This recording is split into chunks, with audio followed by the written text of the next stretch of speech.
Hi everyone, how are you? So today I am going to show you how I made this beautiful mug. So this is just a tissue transfer that I applied on. That texture that you see there, it happened by accident. So when I do a wheel thrown piece and I don't add a foot on it, I spray water on a piece of like plywood, and then I go like this to flatten the surface, and this happens. So I'm not sure how did that get created, so I'm gonna actually embrace that and continue doing things like that. Now the sgraffito, I already have started doing it. For those who don't know what sgraffito means, sgraffito is the carving. It's an Italian word for carving. So now I am so excited that finally I have this beautiful, very expensive tool from DiamondCore Tool. So this one was recommended by Clay Share, Jessica Platinum Phillip, because she had carpal tunnel and I have carpal tunnel, and she mentioned that using this tool is ideal, and it's actually it's more useful and it's more helpful, but because it comes from the States, it's very expensive. And basically I've managed to buy only one of them, and this one is just for the sgraffito and for basically just fine line carving, and it's the L3. That's the number. So they all come in so many different numbers. This one is the L3, if you can see it in here. Beautiful. So I already started carving, so I'm just going to continue with the same sort of design. I'm using the thicker, the bigger one, so I'm just gonna start again from here so you can see me. So I started yesterday, but the clay was a little bit on the wet side. It needs to be dry enough but not bone dry, so let's test it now. Yeah, I think it's much better. Okay, so here we go, because I don't like, to leave any residue. I mean, I can still, brush it off later, but that's basically the process. And I do enjoy the feeling. It just feels really nice when you're actually holding it and when you are carving. It's very therapeutic. You can just not think about anything except what you are doing in front of you. Yeah, beautiful. So while I'm doing this, maybe I quickly talk about my business. So I am still doing the hand building workshops from home at Stafford, my home studio at Stafford. The wheels have all moved to Arana Hills, and now I do the introduction to wheel throwing at Arana Hills. I am so excited about this new location, and I am so grateful to the owner of the studio, Karenina, and also Tanya there, and I've also met Leanne. They all so friendly and so nice to actually help me with my business and support me and offer that beautiful spot for me. So yes, so at home I will be doing the hand building workshops, and then at Arana Hills I'll be doing the wheel throwing. I will also be doing large workshops at Arana Hills because it's a huge space. We can fit like almost 40 people, providing that people do book in advance. Okay, so that's beautiful now. So I feel like maybe it's easier if I turn it upside down, but I just need to clean this area so I don't destroy what I've got there. And that clay there, I'm gonna actually repurpose. I never throw anything out, so I'm gonna repurpose that clay. All right, so do you think I should continue with this sgraffito all over, or I should maybe just do it on the bottom? The problem with this black glaze, which I love, but when you add the clear glaze on it, it does get a little bit too glossy, and I don't like that gloss that it creates. You know what? I'm just gonna actually get something easier for my hands and for myself. I'm gonna get like a big sponge. It's better for carving. Sponges are ideal to that work, so I will just continue doing that. Okay, so yes, so yeah, the reason I am doing lots of videos lately is because it has been quiet, and I think the reason is I was wondering what's going on, and then it just dawned at me or something like that. Oh, I'm using the tiny one now, so let's just go back to the bigger one. Yeah, so it's the Eka is on. The Eka here in Brisbane, we get, this is sort of like a sort of side of festival, happens every year around this time of the year, where people go and it's like a show. They watch shows and there are rides. They can you know, get in on rides, and there's lots of beautiful shows and animals.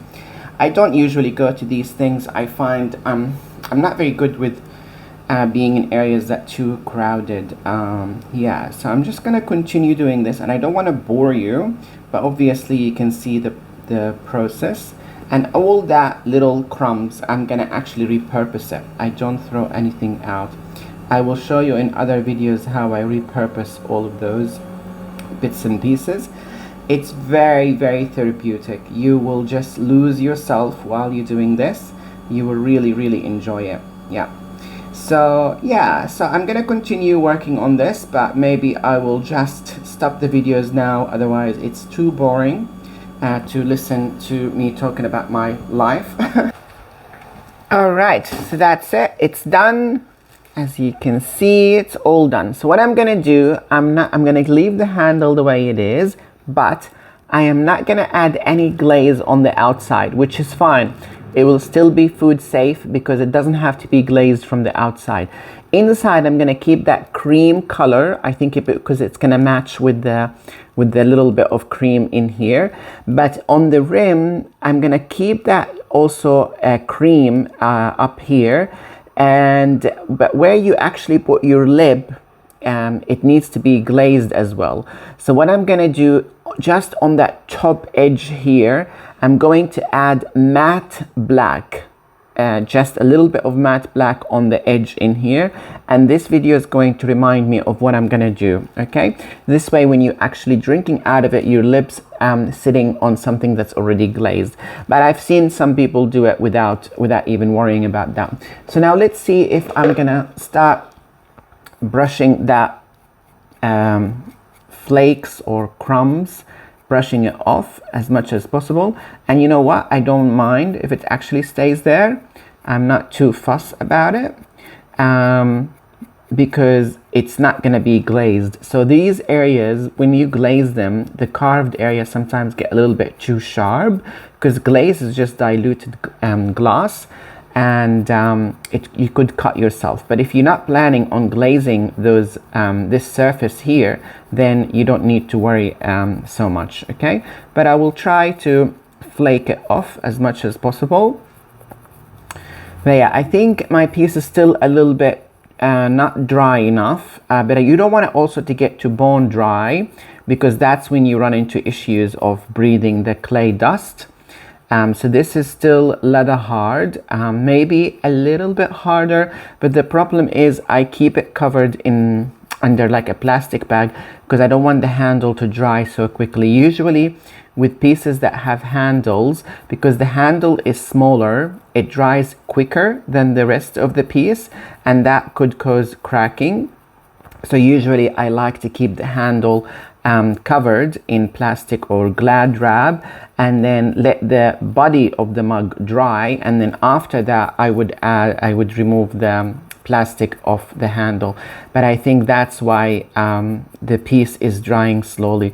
But it's just because in my home studio I never get the sun, so I've got lots of humidity inside my home studio, and my pieces dry really slowly. But that's actually better. You want your pieces to dry slowly. You don't want them to dry quickly. All right, so maybe I will do a little bit of finessing on the rim because I really like all of that to stay sort of cream. So I might use like a metal rib, or let's see if that works. Yeah, that's working. So I just would like to keep that nice and cream. So I'm just gonna finesse this area here. I used to have same color from inside and outside, but now that I'm watching lots of things on YouTube and also looking at mugs in the shops, I think it's nice to keep it just nice and clear from inside. And I remember where I used to sell my pieces at Casio Collection, a beautiful Japanese shop at West End. She mentioned that to me as well. She was like, you should just leave the inside just a plain. People do like that better, which I agree. So look, this tool is working really well. This is just a plastic rib from Share Foam, I think it's called. No, mud tool, sorry. Yeah, so now I've done that. So now I know that this rim is definitely doesn't have any black on it. Beautiful. And now what I'm gonna do, I'm gonna go with the sponge and smooth this area. So let's see if I just add a little bit of water. Maybe that's a little bit of a slip. So I'm just gonna smooth this area with the sponge, and I think this mug is ready. So I'm gonna basically keep it covered with plastic, and then yeah, let it dry slowly. So yeah, all that crumbs here, I'm going to collect it and use it later, and I will show you what I'm gonna do with it later. I like to keep things. I don't like to throw anything out. I'm not stingy, but that actually is gold. You can use this, repurpose it for something, which I will show you later. So I'll keep this one here, and maybe I'll just clean the rest. But yeah, thank you so much for watching. If you want to see me, here I am. I don't know if you can. All right, thank you. Goodbye. Have a good one.